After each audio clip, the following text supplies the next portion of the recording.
මේ පුතා හම්බෙලා මාසයක් යන්න කලින් අපේ මෙයාලගේ තාත්තා අපි දාලා ගියා.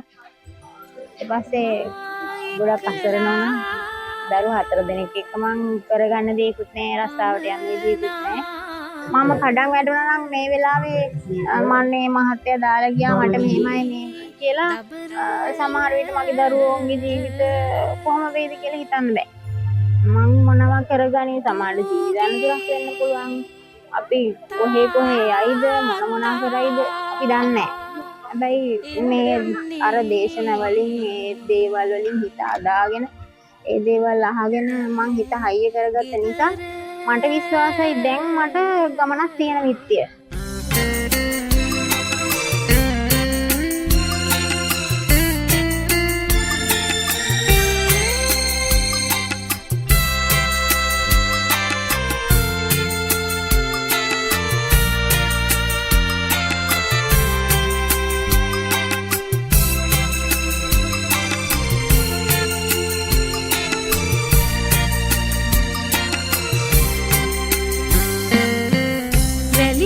කාටුයි හැඳිරේ නයි. ඊට පස්සේ සෑහෙන හිතින් මානසිකින් වැටිලා හිටියේ.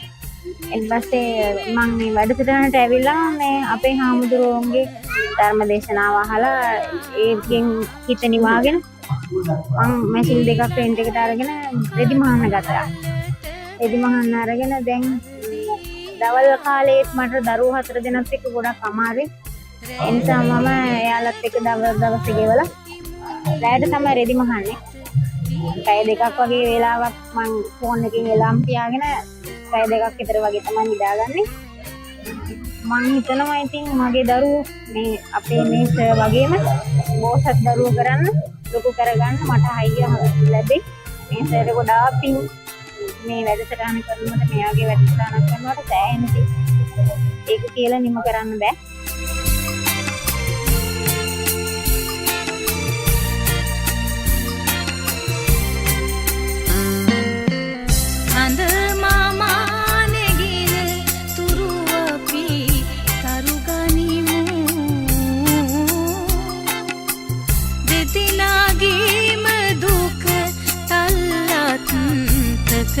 ලියමු